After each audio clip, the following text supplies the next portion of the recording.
Hello students, आज हम बात करेंगे कला संबद्ध स्रोत जो आपका कोहेरेंट सोर्स ऑफ लाइट है। उस कोहेरेंट सोर्स ऑफ लाइट को हम कितने प्रकार से फाइंड आउट कर सकते हैं, फिर उसके एग्जांपल्स को हम यहाँ स्टडी करेंगे। फ्रेनेल बाईप्रिज्म, माइकलसन इंटरफेरोमीटर, जो पूरे चैप्टर में हमें करना है। तो यहाँ सबसे पहले अपन कहें कि कोहेरेंट सोर्स ऑफ लाइट क्या होता है। कल बताया था मैंने, कोहेरेंट सोर्स ऑफ लाइट ये क्या होता है। कोहेरेंट सोर्स में ये होता है आपका कि यहाँ पर हम ये कह सकते हैं कोहेरेंट सोर्स के लिए कि कोहेरेंट सोर्स में किसी भी वेव फ्रंट से चलने वाली, या हम इसमें अगर दो यहाँ पर स्लिट्स ले लेते हैं, दो सोर्स ऑफ लाइट ले लेते हैं, तो उन दोनों से चलने वाली लाइट्स के बीच में जो पाथ डिफरेंस, जो फेज डिफरेंस होता है वो आपका ज़ीरो होता है, पाथ डिफरेंस भी ज़ीरो होता है। और अगर उनके बीच कोई फेज डिफरेंस है तो वो होना चाहिए मल्टीपल इंटीजर, 2 पाई, 4 पाई, 6 पाई, इस तरह से होना चाहिए, या होना चाहिए पाई, 3 पाई, 4 पाई। जब पाई, 3 पाई, 5 पाई होगा तो डिस्ट्रक्टिव इंटरफेरेंस होगा, जब 0, 2 पाई, 4 पाई होगा तो कंस्ट्रक्टिव इंटरफेरेंस होगा। इसको हम कल देख चुके हैं। तो कोहेरेंट सोर्स ऑफ लाइट हम 2 टाइप से फाइंड आउट कर सकते हैं। पहला जो कोहेरेंट सोर्स ऑफ लाइट प्राप्त करने का तरीका है, फाइंड करने का तरीका है, by division of wave front. इसमें हम क्या करते हैं, डिवीजन करते हैं। किसका? वेव फ्रंट का। वेव फ्रंट हम लेते हैं। वेव फ्रंट के बारे में बता चुका हूं कि एक ऐसी सतह, ऐसी सरफेस जिस पर सभी पार्टिकल्स इक्वल जो होते हैं फेज में वाइब्रेट करते हैं, वो आपका होता है बाय वेव फ्रंट। और डिवीज़न करेंगे वेव फ्रंट का मतलब कि हम एक ही वेव फ्रंट से हम 2 या 3 या उससे बहुत सारी वेव फ्रंट्स हम बनाएंगे और उनका हम करेंगे सुपरपोजिशन, तो हमें इंटरफेरेंस पैटर्न मिलेगा। और तो by division of wave front यहाँ पर हम क्या करते हैं कि जैसे कि आप ये बोलना चाहिए कि अब यंग डबल स्लिट एक्सपेरिमेंट है, हमने इसमें यही तो स्टडी किया था। हमने लास्ट वीडियो में यंग डबल स्लिट एक्सपेरिमेंट की हमने बात करी थी। तो यंग डबल स्लिट एक्सपेरिमेंट में हमने क्या किया था कि भाई हमने कहा था कि जो यंग डबल स्लिट एक्सपेरिमेंट होता है, उस यंग डबल स्लिट एक्सपेरिमेंट के अंदर हमने सोर्स लिए थे S1 S2, और हमने कहा था कि एक ही S से निकलने वाला जो आपका वेव फ्रंट होता है वो S1 S2 पर 2 पार्ट्स में ब्रेक हो जाता है। ऑब्वियस सी बात है, जब एम्पलीट्यूड का डिवीजन होगा तो आपकी इंटेंसिटी भी यहाँ पर क्या होगी, थोड़ी डाउन होगी। ठीक है। दूसरा यहाँ पर यंग डबल स्लिट एक्सपेरिमेंट, और वही इंटेंसिटी फिर से मिलेगी तो हमें इंटरफेरेंस मिलेगा, हमें फ्रिंजेस मिलेंगी 1 by 1, dark and bright fringes. Young double slit experiment इसका काफ़ी अच्छा एग्जाम्पल है। एक हम अभी करेंगे इसके बाद में, वो है आपका फ्रेस्नेल बाईप्रिज्म। यंग के बाद में जो है फ्रेनेल ने भी इसको स्टडी किया था और अपना एक बाईप्रिज्म बनाया था, 2 प्रिज्मों का कॉम्बिनेशन करके एक प्रिज्म बनाया था और फिर इसको स्टडी किया था। तो ये फ्रेस्नेल बाईप्रिज्म के थ्रू हम क्या कर सकते हैं कि यहाँ पर हम जो है इस by division of wave front हम क्या कर सकते हैं, यहाँ पर फ्रेस्नेल बाईप्रिज्म को फाइंड आउट कर सकते हैं। सेकेंड यहाँ पर रहेगा बाय डिवीजन ऑफ एम्पलीट्यूड। हम एम्पलीट्यूड के डिवीजन की बात करेंगे। एम्पलीट्यूड को डिवाइड करेंगे, 2 पार्ट्स में ब्रेक करेंगे और एम्पलीट्यूड के डिवीजन से 2 कोहेरेंट सोर्स ऑफ लाइट को फाइंड आउट करेंगे और फिर हम जो उनके बीच में सुपरपोजिशन जो होगा, जो भी इंटरफेरेंस पैटर्न मिलेगा, हम उसको यहाँ पर स्टडी करेंगे। बाय डिवीजन ऑफ एम्पलीट्यूड के जो एग्जाम्पल हैं यहाँ पर जो है, बाय डिवीजन ऑफ एम्पलीट्यूड के जो एग्जांपल होते हैं आपके, जैसे हम आगे स्टडी करेंगे इसके लिए न्यूटन रिंग्स होगा। थिन फिल्म की हम बात करेंगे। इसमें एक थिन फिल्म से आपका सुपरपोजिशन होता है। कई बार बारिश के टाइम पर आपने जो है देखा होगा सड़क के ऊपर, जो अगर तेल ऑयल गिर जाता है तो ऑयल गिरने पर वो हमें कैसा दिखाई देता है, कलर्ड दिखाई देता है, कलरफुल हमें दिखाई देता है। तो थिन फिल्म को हम स्टडी करेंगे यहाँ पर। फिर इसमें बहुत इंपॉर्टेंट आपका है और प्रैक्टिकल भी आपका ये है न्यूटन्स रिंग। न्यूटन्स रिंग को हम यहाँ स्टडी करेंगे कि किस तरह से न्यूटन रिंग्स आपकी बनती है। तो न्यूटन रिंग से आपका माइकलसन इंटरफेरोमीटर है, वो भी हम इसकी अकॉर्डिंग स्टडी करेंगे। माइकलसन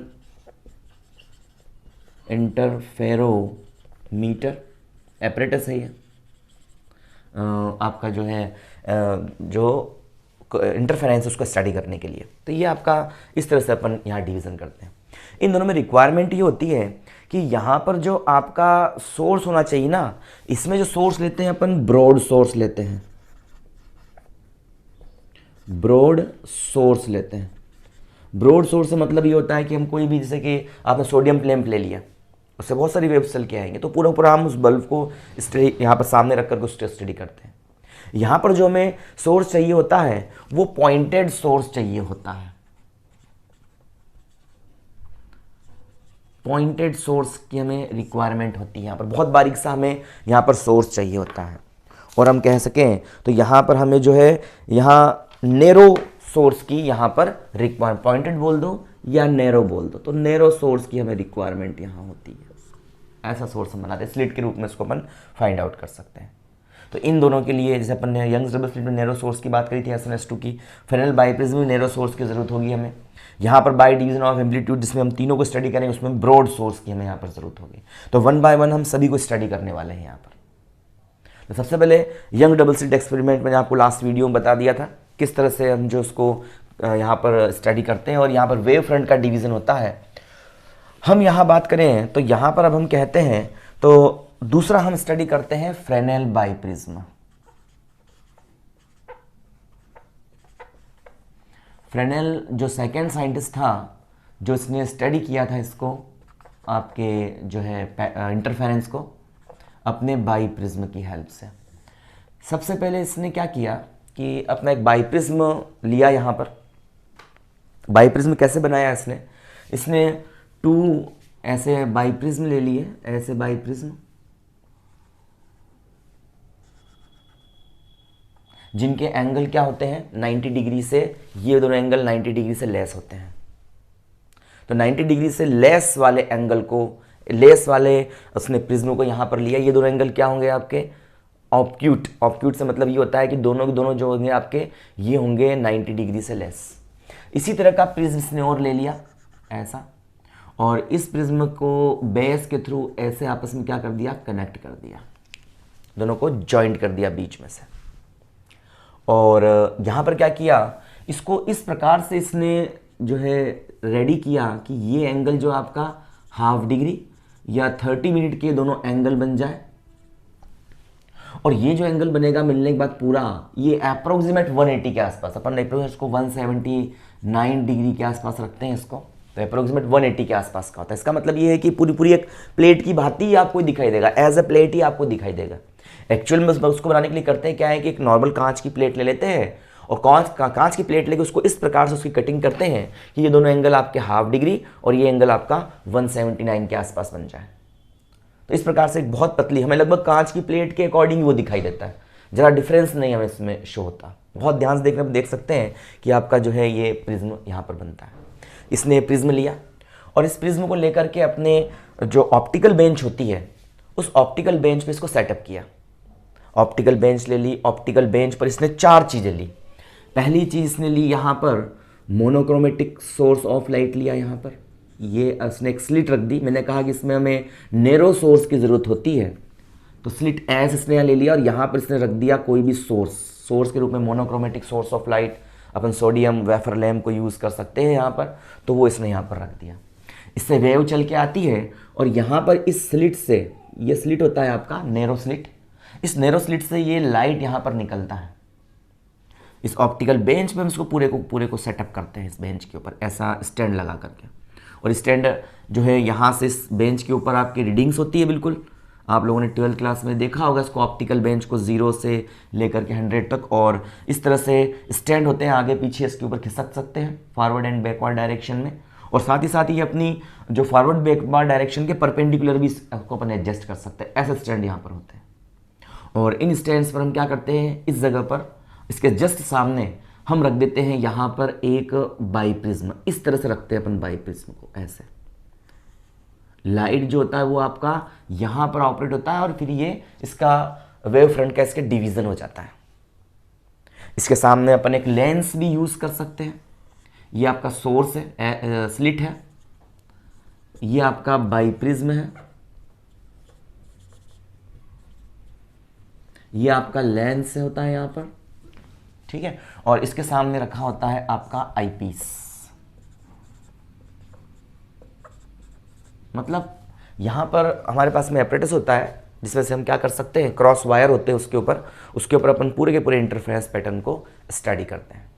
तो इस तरह पूरा एडजस्टमेंट हम कर देते हैं, आगे पीछे इसको चलाते हैं, इस स्लिट को नैरो कर देते हैं, फिर इस आप जो प्रिज्म को है ना, इसको इस तरह से एडजस्ट करते हैं हम लोग कि यहाँ से हमको जो है इसके अंदर इक्वल डिस्टेंस की और यहाँ पर हमें अच्छा एकदम उसका जो कॉन्ट्रास्ट हो, काफ़ी अच्छे कॉन्ट्रास्ट की हमें यहाँ पर फ्रिंज दिखाई देने लगती है और उस फ्रिंज को अपन यहाँ पर जो है स्टडी करते हैं। फिर तो यहाँ होता क्या एक्चुअल में, ये पूरा एपरेटस का अरेंजमेंट हम कर देते हैं इसके अंदर, और एपरेटस के इस अरेंजमेंट के बाद में हम क्या करते हैं, हम जो है यहाँ स्टडी करते हैं। तो इसको मैं यहाँ साफ कर रहा हूँ, तब हम स्टडी करने जा रहे हैं फ्रेनेल बाईप्रिज्म को।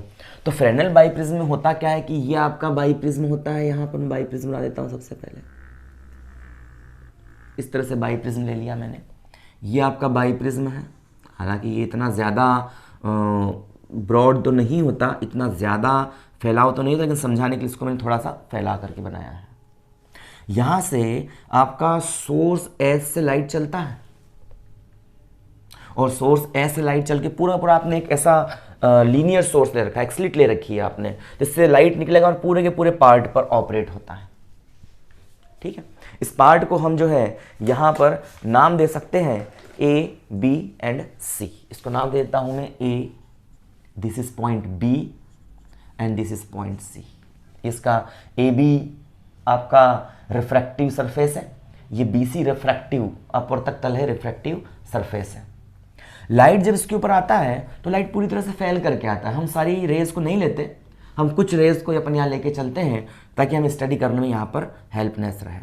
अब यहाँ से क्या होता है, लाइट जो इसके ठीक परपेंडिकुलर ऑपरेट होता है ऐसे, तो यहाँ से तो आपका लाइट, ये सोर्स ए से आपका ऐसा यहाँ से लाइट आएगा और 90 डिग्री पर आ रहा है तो सीधा निकल जाएगा यहाँ से।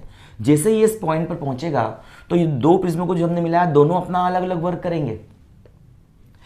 इसका जो बीसी पोर्शन रहेगा ये क्या करेगा, इस रे को जाना था तो आपका ऐसे, और इस आपको कहा जाता है इस स्क्रीन पर जाकर के अपनी इमेज ये बिल्कुल बनाता है।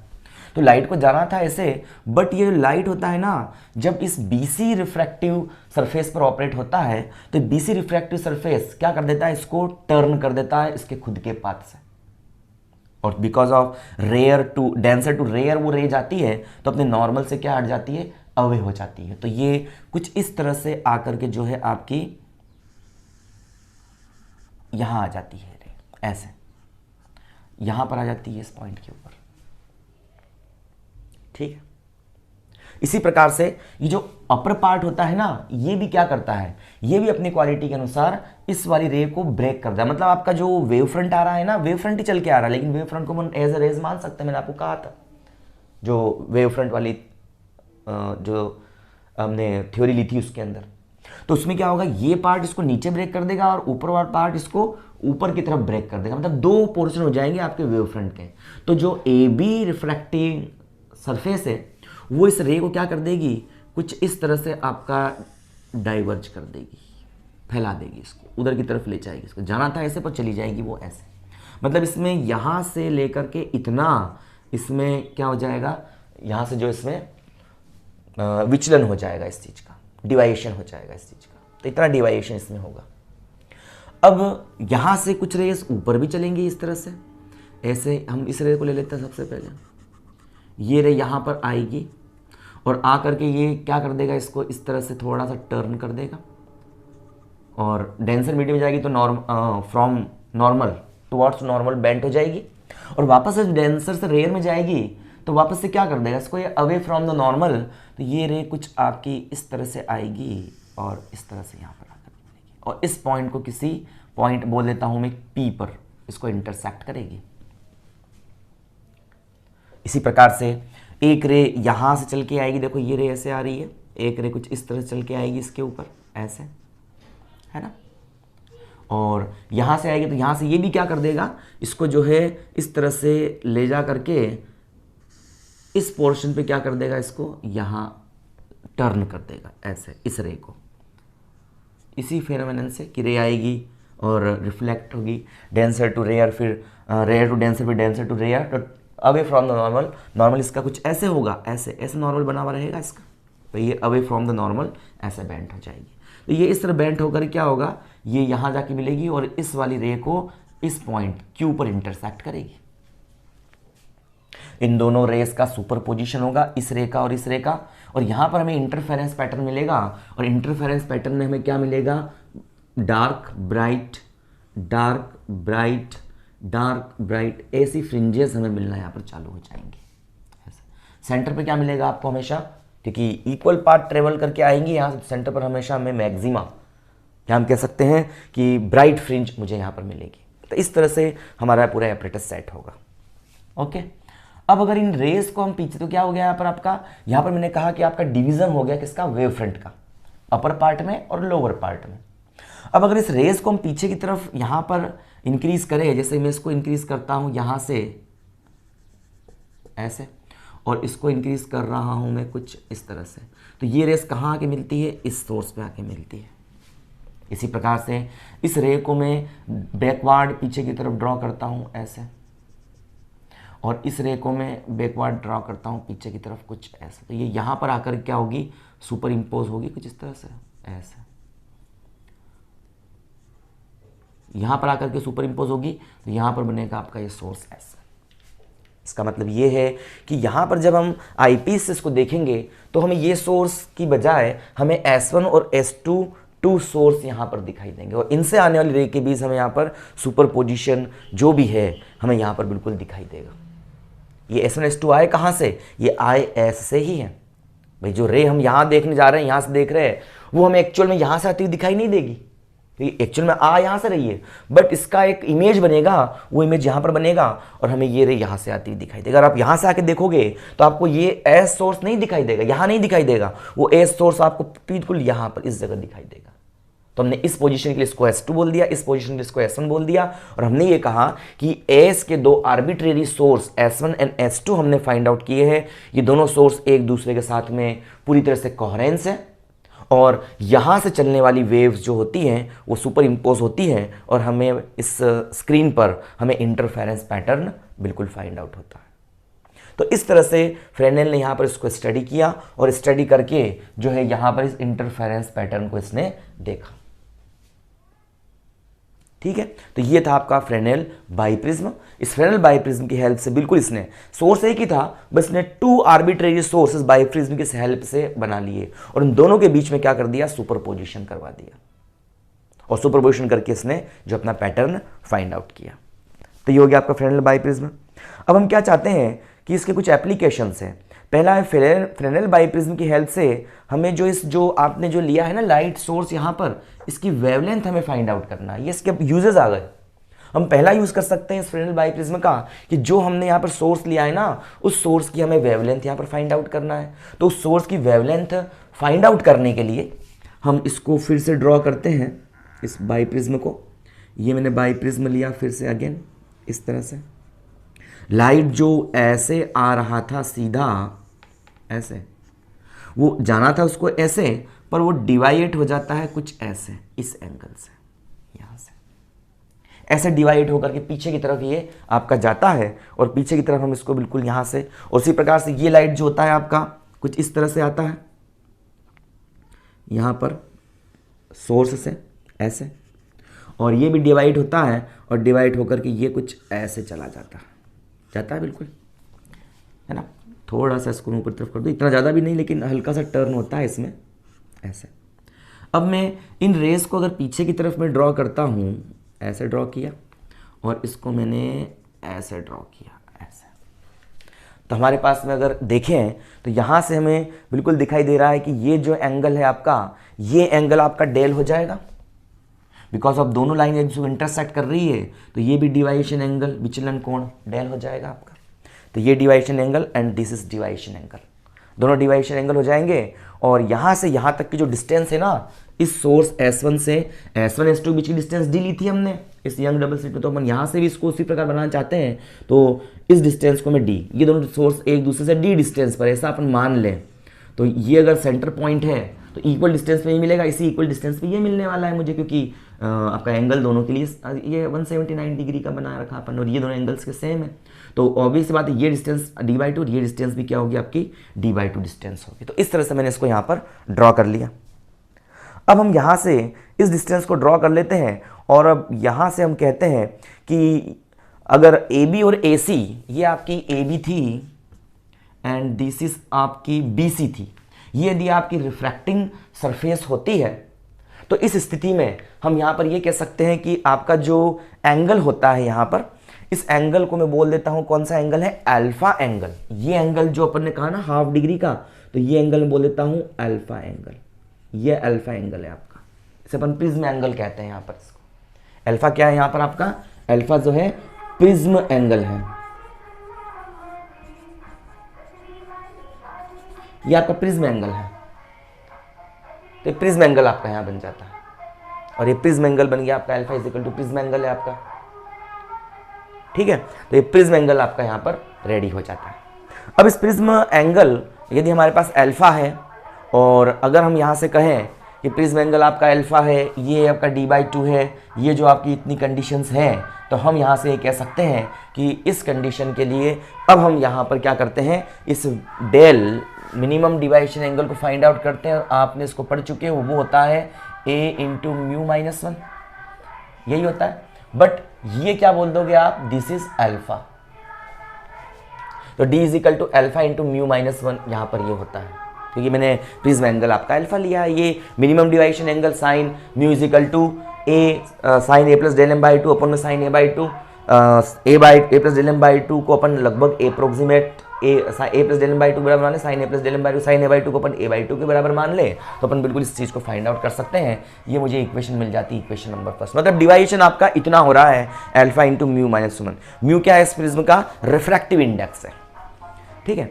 अब यहाँ से अब ये कहें कि यदि आपका स्लिट और बाईप्रिज्म के बीच की डिस्टेंस अगर ले लूँ मैं, ये आपका जो स्लिट है, ये स्लिट है आपकी, और बाईप्रिज्म है, ये डिस्टेंस मैं बोल देता हूँ, कितनी बोल देता हूँ, यहाँ से यहाँ तक कि मैं स्मॉल a बोल देता हूँ, और बाईप्रिज्म से इस स्क्रीन के बीच की डिस्टेंस में स्मॉल b बोल देता हूँ। यदि स्लिट और बाईप्रिज्म के बीच की डिस्टेंस यदि स्मॉल a हो जाए, ये डिस्टेंस यदि आप स्मॉल a ले लें इस डिस्टेंस को, तो हम यहाँ पर बिल्कुल कह सकते हैं कि डायग्राम से tan डेल की वैल्यू अपन निकाल लेते हैं इस डायग्राम से। तो जो tan डेल आपका होगा, tan डेल ये इज इक्वल टू क्या होगा आपका परपेंडिकुलर। अगर मैं इसको ऐसे ड्रॉ करके मिला दूं, ऐसे करके, सॉरी यहाँ से इसको ऐसे करके ड्रॉ करके मिला दूं मैं इसको, तो ये डिस्टेंस क्या होगी आपकी d/2 होगी, यहाँ से तक इसको यहाँ पर वैसा के मिलता है ये, तो हम बिल्कुल कह सकते हैं। तो ये आपकी क्या हो जाएगी d/2, ये डेल तो परपेंडिकुलर अपॉन में बेस, ये बिल्कुल यहाँ नहीं, ये यहाँ की मिल रहा है, यहाँ मिल रहा था ना, ये देखो ये यहाँ मिल रहा था आकर के इस जगह पर ऐसे। तो ये एंगल आपका कितना था, डेल ही तो था, तो डेल इज इक्वल टू कितना है, परपेंडिकुलर अपॉन में बेस। परपेंडिकुलर कितना आपका d/2, और बेस कितनी यहाँ से यहाँ तक की डिस्टेंस मैंने a ली है, तो यहाँ से बोल सकता हूँ कि d/2 परपेंडिकुलर अपॉन में बेस मतलब a। तो a is equal to tan del, del बहुत छोटा सा है यहाँ पर, तो tan डेल को मैं किसके बराबर मान लेता हूँ, tan डेल जो होगा ये आपका अप्रोक्सीमेट डेल के इक्वल हो जाएगा, ठीक है। तो डेल इज इक्वल टू कितना बन जाएगा, ये बन जाएगा d/2, और ये a डेल आपका हो जाएगा यहाँ से, या यहाँ से इस डेल की वैल्यू उठा के रख दूँ तो ये रहेगा a alpha into μ-1 is equal to d/2, ऐसा हो जाएगा आपका। इस तरह से मैं इस को बना लेता हूँ यहाँ पर। और यदि अपन यहाँ पर ये कहें कि एक तो बना लिया आपने a डेल की वैल्यू निकाल ली है ना, a डेल की वैल्यू हमने यहाँ से निकाल ली, और a डेल बराबर हमने इतना यहाँ पर कह दिया। अब यदि मैं बोल दूँ कि आपकी ये जो डिस्टेंस है, देखिए हमने जब यंग डबल स्लिट की बात करी थी तो ये क्या था आपका सोर्स थे, और सोर्स से स्क्रीन की डिस्टेंस थी, वो सोर्स से स्क्रीन की डिस्टेंस कितनी आ रही है a प्लस बी, और इसको मैं किसके बराबर मान लूँ, कैपिटल D के बराबर मान लूँ, तो capital D is equal to A plus B हम यहाँ से बिल्कुल फाइंड आउट कर सकते हैं। तो हमारे पास में यहाँ पर जो फ्रिंज विड्थ आती है, ये बिल्कुल आपका जो यंग डबल स्लिट एक्सपेरिमेंट जो आपने फ्रिंज विड्थ फाइंड आउट की है, उस फ्रिंज विड्थ के इक्वल ही आपकी आने वाली है। तो फ्रिंज विड्थ जो आपकी होगी, फ्रिंज विड्थ कितनी हो जाएगी हम जानते हैं, beta is equal to lambda. अरे फ्रिंज विड्थ आपने निकाली है आपके जो है यंग्स डबल स्लिट एक्सपेरिमेंट में अपनी बिफोर क्लासेस में, है ना, अपनी छोटी क्लास में आपने निकाल रखी है। वो होता है आपका लैम्बडा कैपिटल डी अपॉन में स्मॉल डी होता है। तो यहां से इस कैपिटल डी की वैल्यू पुटअप कर दूं और इस स्मॉल डी की वैल्यू को मैं पुटअप यहां से कर देता हूं। तो beta is equal to lambda की वैल्यू मुझे चाहिए, ऐसे वेवलेंथ निकालना चाहता हूं, तो lambda is equal to beta D upon में कैपिटल डी, ऐसा ही तो हो जाएगा। और lambda is equal to beta आप बिल्कुल एपरेटस से फाइंड आउट कर लोगे। डी की वैल्यू क्या है आपकी, ये निकाल दी मैंने, कितनी है, तो बीटा इंटू कितना है 2a, beta into 2a alpha into mu minus 1 upon में कैपिटल डी की वैल्यू कितनी है a प्लस बी। ये कैपिटल डी की वैल्यू आपको जो आपकी ऑप्टिकल बेंच है उससे आपको मिल जाएगी। a की वैल्यू वहीं से फाइंड आउट कर लोगे, b की वैल्यू वहाँ से फाइंड आउट हो जाएगी। आप जो है इस a निकल जाएगा, अल्फा आपको दिया हुआ है और कितना डिग्री लिया हमने, हाफ डिग्री। म्यू उसका रिफ्रैक्टिव इंडेक्स है, जो भी हमने मटेरियल लिया उसका रिफ्रैक्टिव इंडेक्स रख दें अपन यहाँ पर 1.5 अगर कांच का लिया है तो ये।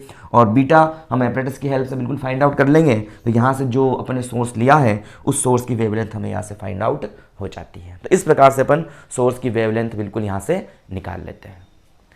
तो ये तो हो गया आपका कौन सा, फ्रेनेल बाइप्रिज्म। पहला फ्रेनेल बाइप्रिज्म का to determine the wavelength of source. इस सोर्स को हमने क्या कर दिया, यहां से इसके सोर्स की वेवलेंथ हमने यहां से फाइंड आउट कर ली इस मेथड के द्वारा। सेकंड, अब हम यहां से फाइंड आउट कर रहे हैं कि यहां से अगर हम इसके पाथ में कोई टी मोटाई की अगर यहां पर स्लिट रख दें, अपन टी मोटाई का कोई भी स्लिट है एक पाथ में अपन रख दें, तो क्या इफेक्ट होगा, मतलब कि यदि हमारे पास में कोई आपकी थिकनेस ऑफ थिन फिल्म हमें उसकी निकालनी है, उस थिन फिल्म की थिकनेस आपको निकालनी है, तो सेकंड इसका जो है थिकनेस